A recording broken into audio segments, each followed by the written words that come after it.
Hello everyone, my name is Stephen Murray and I'm the host of The Gift of Giving, and I welcome you to the program today. For those tuning in for the first time, we interview non-profits, foundations, 501c3s, all these people who are giving back to the community. And today we have a wonderful guest from an amazing organization giving back to the community called Kinsella Angel Foundation, and our representative is Dina Anderson, and you're the Director of Operations. Welcome to the program, Dina. Thank you so much. I appreciate you having me here today. Oh, no, it's going to be a pleasure having you, I know. You have a wonderful organization, Kinsella Angels Foundation. Please tell us a little bit about it, the history, how it came about. Yeah, absolutely. So, Kinsella Angels was founded in March of 2021. And about a year later, we started programming. So, we kind of started from the ground up. Mhm. How it began was our founders, Maureen Pahacek and Maynard Howe, they actually had a really great careers and were very successful. And they never had children of their own. And they always wanted children of their own. So they thought when they were retiring, they thought, what's a way that we can give back to our community and leave behind a legacy? And so they decided that they wanted to start this foundation, which has been such a blessing. And the reason why that I started is I have long had such a heart for serving youth. And I actually started as a teacher, and I taught elementary school and then middle school. And in between, I had a job where I worked at an after school program for another nonprofit. And I just loved it so much, even more than teaching, because I was able to help holistically with families, not just the student, but just the whole family as an entirety. And so I've always had a heart for that. I also am a single mother myself, and after losing my kid's father, and so really young age, and so I had a lot of support as well, even as a young adult when I had children. And so it's been a really critical part of my life to have mentors and people who have supported me. And so that's what really brought me into this organization. Well, sorry that you lost your husband. Sorry for that loss. And it's a credit to you that you're, in a way, turning that loss into a positive and having a positive impact. And thank the founders, too, for initiating such a wonderful organization. Would you like to explain to our viewers a little bit about what Kinsella Angels actually does? Yeah. So the mission of Kinsella Angels is to help youth in need with leadership and educational opportunities while decreasing social isolation in the elderly. And how we do that is really our main program is mentorship, and we help with helping students get leadership things on their resume. So we help them write resumes, we help them with college applications, we help them figure out what they want to do after high school, and basically present opportunities for them that they maybe otherwise would not get.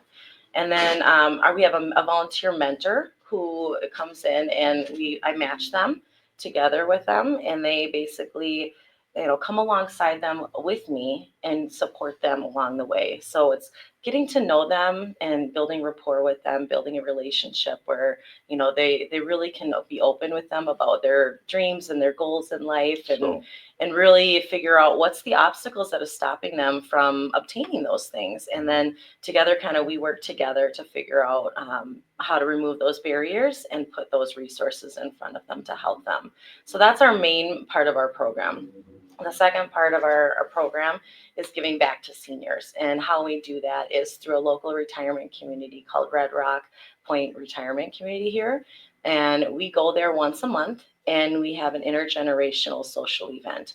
And it's really, really fun. We have games all over the place on the tables. We have a tech table where students can help seniors manage how to work their phones and any sort of technology questions they might have. And then we also have a craft table as well. So it's just a great opportunity to come. We have snacks and donuts and vegetables and things like that, where they're just hanging out and just bonding. So it's a really beautiful time and beautiful experience to not only have teach kids how to give back to seniors, but also to receive that wisdom from our elders. Yes. That's, I think, what makes this program so unique. I'm not aware of any other organization or foundation that does something that connects youngsters with seniors, and where both both parties benefit. Mhm. That's what makes your program so beautiful and unique. We're going to talk about those programs, the mentoring and the youth and the elderly, in the next section. I'd like to go a little bit more into depth on each of those because they're part of your 4 pillars. On your website, it says you've got 4 pillars, and they're the main structure, if you will. But how do you actually find the youth? Yeah, great And these- question. So we really rely heavily on word of mouth and referrals. I do a lot of networking events. I go do a lot of community events where I'm tabling. I put a table out with our information, just making connections one-on-one with people, meeting people for coffee, just getting out in the community really is a big part of what we do. We do have some community partners that will also send referrals to us and connect us with families. So that's been really, really helpful as well. That's the 4th pillar of your. That's exactly. your 4th pillar, right? We'll talk about Exactly. that, about your community partners, how you find them and what. Yep. So, and then the elderly. How do you find the elderly? Well, right now, I think you said you go into Red Rock. Yeah. Yes. So initially, I just was walking into retirement communities, nursing homes, and things like that just to see who would be interested in partnering with me. And Red Rock Point Retirement Community was the first one that said, we would love to do something like this with you. And so that's really where we get our seniors. So their residents know about it. They get to hear about it, and there's flyers everywhere. So, and then they join us on that once a month where we come in there. And not just our students, but it's our students' families as well are invited. Our mentors are invited. So anyone that's involved in Kinsella Angels or connected, we open our doors to welcome them into that opportunity. And how many youth do you actually have currently in the program? Yeah, so we have 9 right now because we started from the ground up. We really wanted to be sustainable and have that long-term sustainability in place.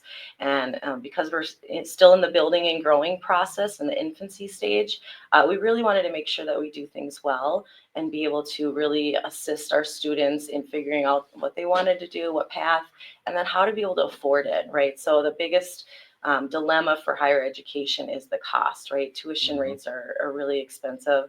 And so really figuring out how do we help them with that. So what we do is we actually offer assistance in helping fill out scholarship forms and bulk up their resume as well so that they can get into schools.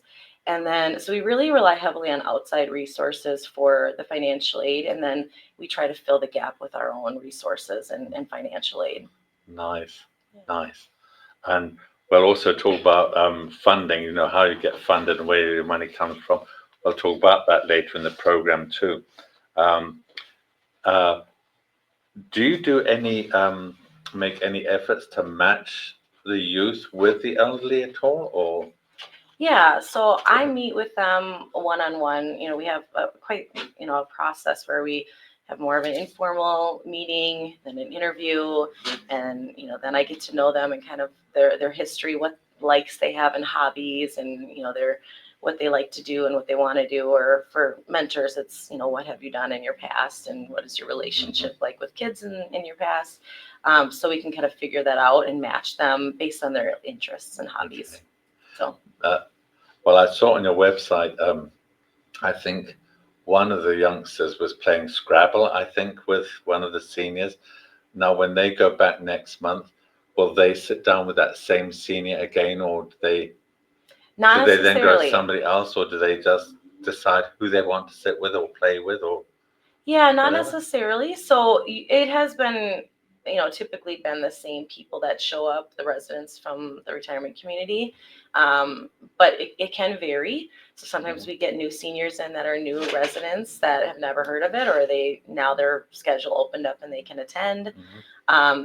We do see a lot of the same people, and we're there for about 2 hours. And so we kind of rotate. And it depends on what activity they're doing or what game they're playing, if that sounds like something they want to do. It also could just be that they, really had a great time with that person last time and they want to sit next to them and sit and talk with them. So it can vary. It really does vary. Yes, cool. Sounds like it's very fluid and liquid. So yeah.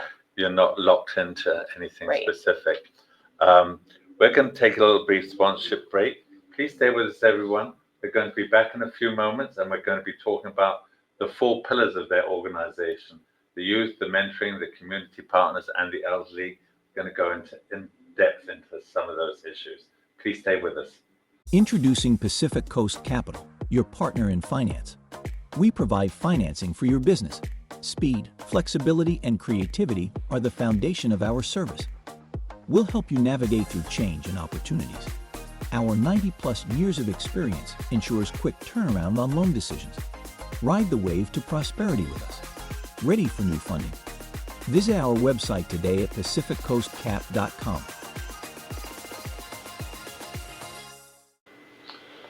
Hello, everyone. Welcome back to our program, and I'd like to welcome back Dina Anderson. Thank you again for spending the time with us and taking time out of your schedule. In this section, folks, we're going to talk about the 4 pillars of their organization, which they have. One is the youth, the other is mentoring, the other is community partnerships, and then the elderly. So let's start talking first about the youth. Let's go into a little bit more detail about how you find these youth. What is there an age range that you accept? Yeah, so the youth that we're really looking for the ideal would be a freshman or sophomore in high school. We do take them as young as 8th grade and as late as the beginning of their senior year of high school. And really, we walk alongside all throughout their high school journey, even through their higher education journey until they start their career. So really, the goal is that we would be a consistent support system for them as they are continuing on that journey, because there are many studies and research that shows the importance and value of having mentors and people outside of your family that support you. Mm-hmm. And we know that family is critical, but we also know how important it is to have other community members and support around youth. Sure. And so we really value that relationship that we have with students and being able to walk alongside them in the long term, right? Sure. So it's not just a short-term relationship, it's really long-term. Yeah. And what criteria do you use for accepting these sophomores and students? So really there needs to be some sort of need, whether it's financial need or they've gone through something really challenging in life that they just are not, essentially they're just not getting enough support. So we're looking at high potential youth with low resources or not as many opportunities. Okay.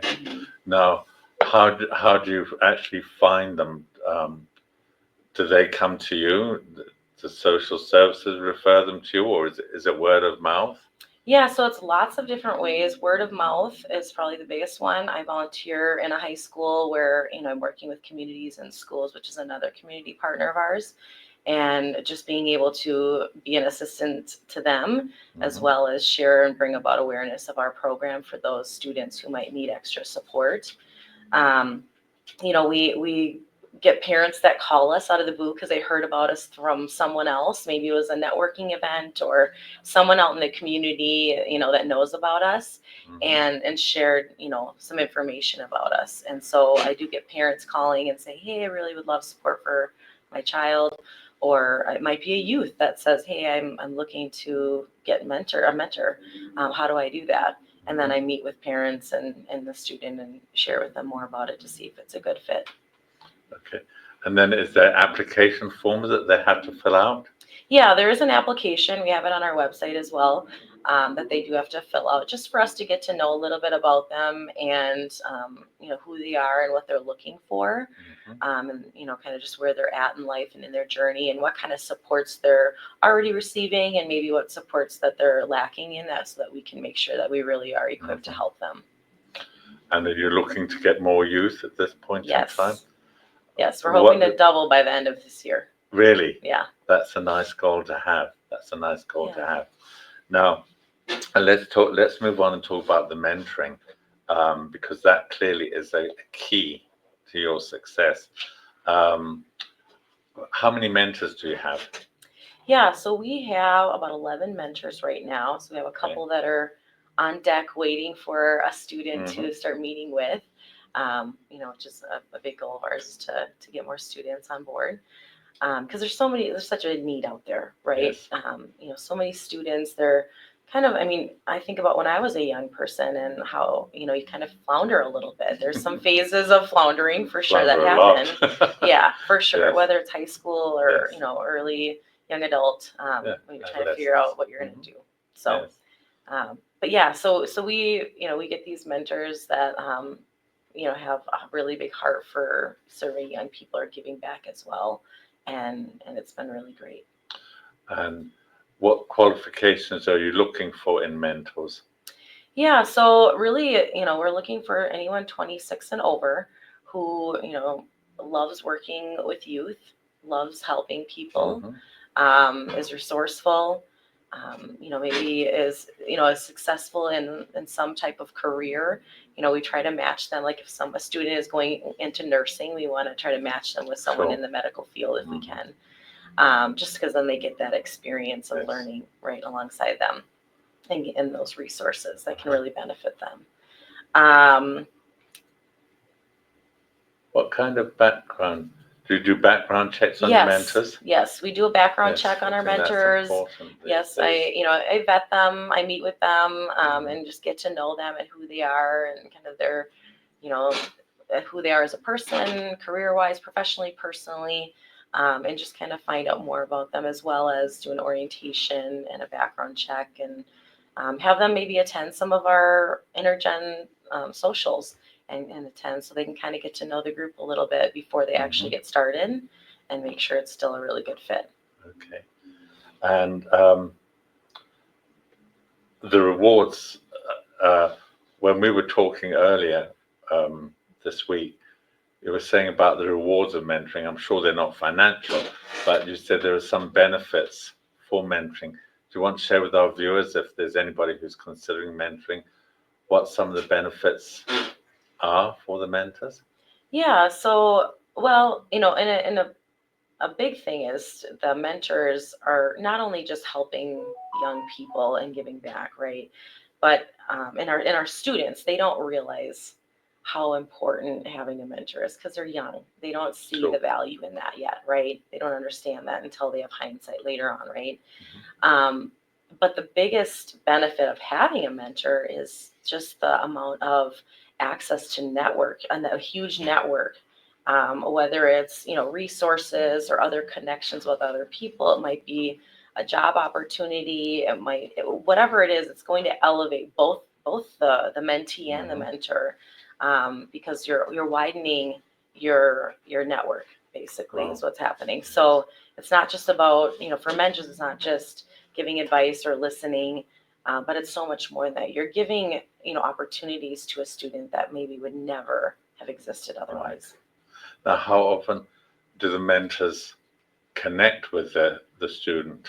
Yeah, so they meet once a week for about an hour on the Okay. phone, and then once a month we encourage them to try to get together in person, whether it's out for ice cream or coffee, or meet at a library or at a park and go on a walk or something like that.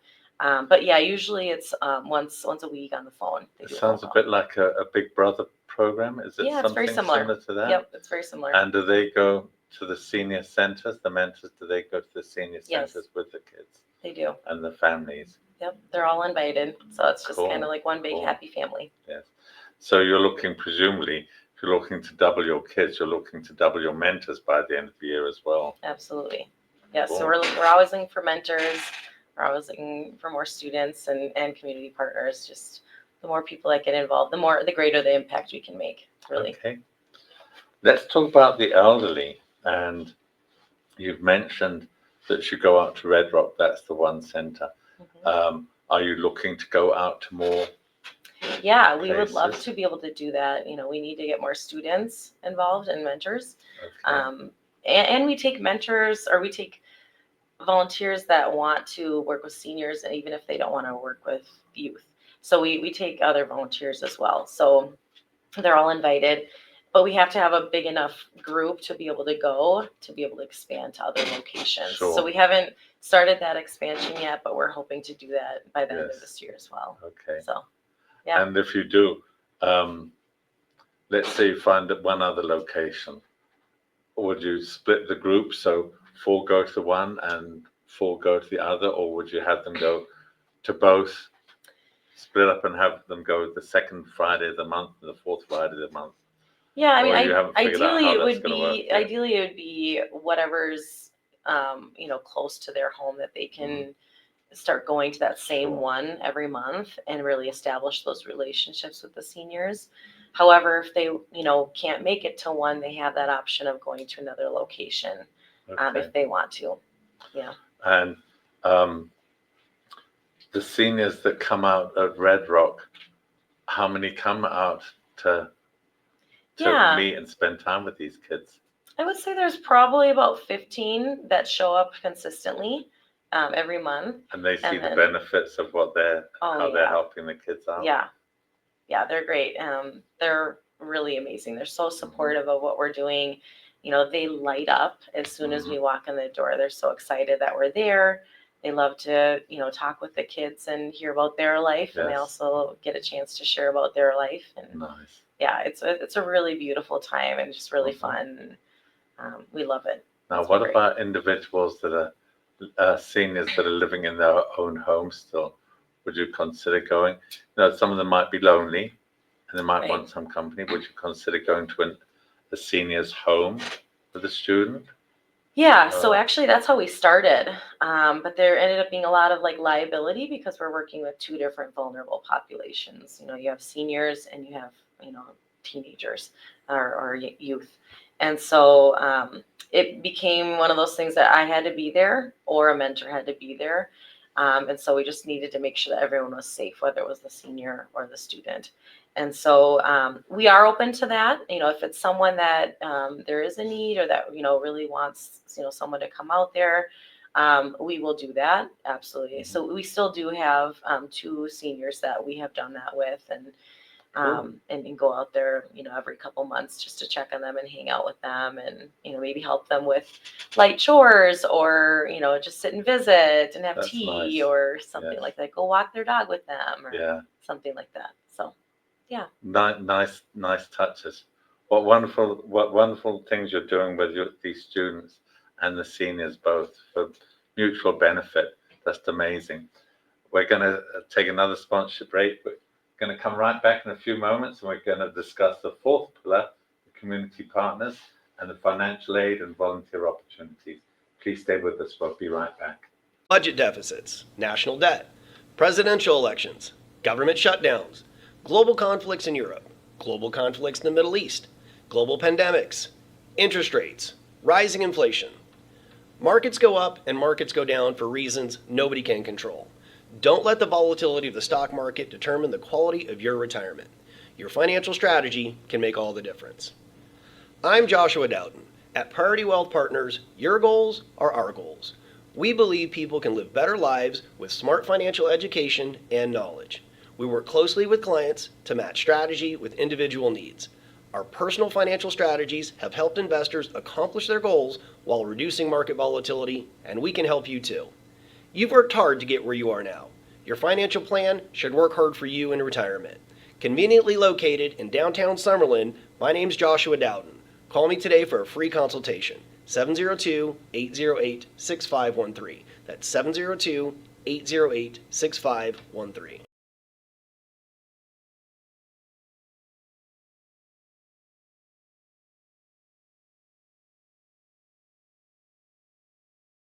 Country roads take me home to the place where I belong, West Virginia, Mountain Mama. Here comes a triple yodel. Adi-yodelay, the-little-lee-oh, the-little-lee-oh, oh-oh-wee.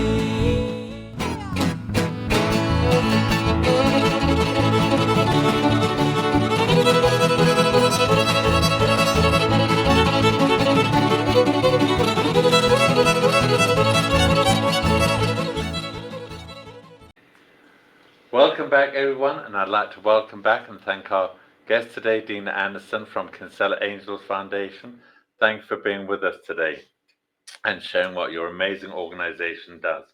So let's talk a little bit about the fourth pillar. We've talked about the other three.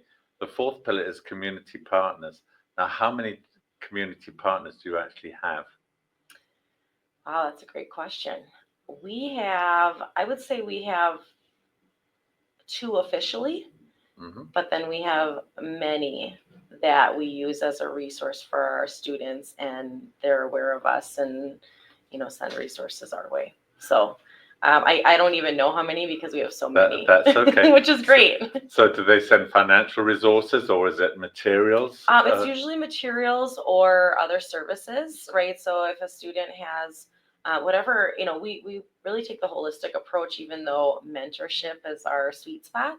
And so, we really rely heavily on our community partners to provide other resources. So if there's housing issues or we need, someone is looking to get some sort of like therapy or job resources for teenagers or college age students, Mhm. scholarship resources, whatever the need is, essentially, we are looking for partners to help us fill those needs and partner with us to be able to support Good. that. Sounds like you've got a nice solid network of support out there, though. Now, you mentioned earlier that you also give financial aid to some of these students. What are the qualifications, or what is the determining factor as to who gets the financial aid and how much they get?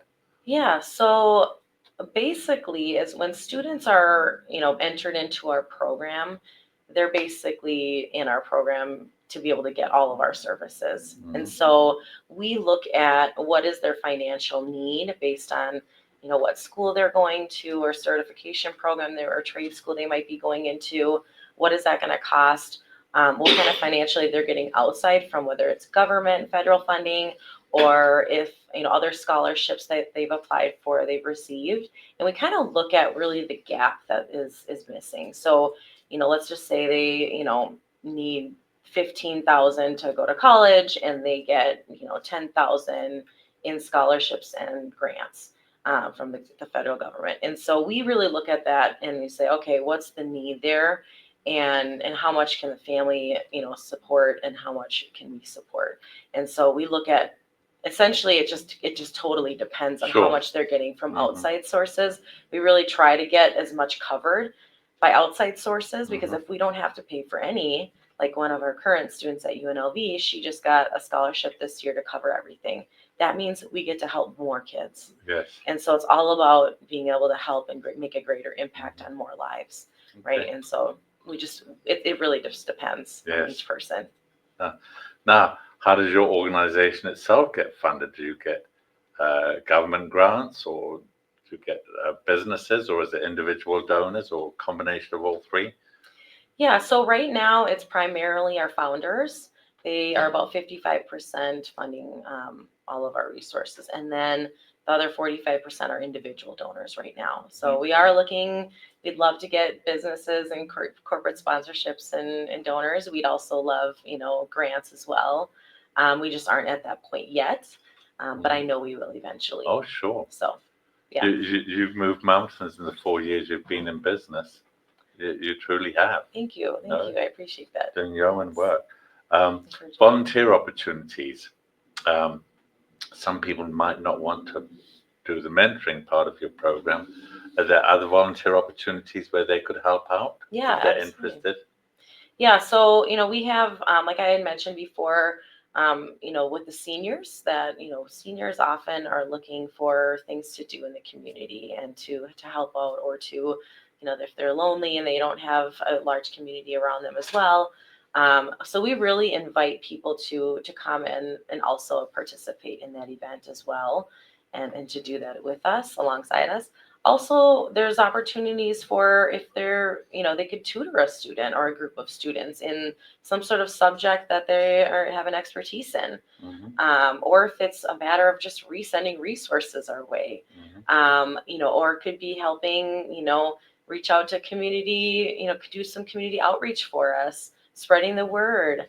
Administrative help, like I can always use help at all of our events. I'm always looking for help, so the more the merrier. So there are lots of ways that volunteers can get involved, for sure. Do you have many events and fundraisers throughout the year? Yeah, so we have 4 main events for all of our participants, where it's more of a chance to just bond and build that community. So we have, food and games and fun, where we just get together and hang out and spend some quality time together.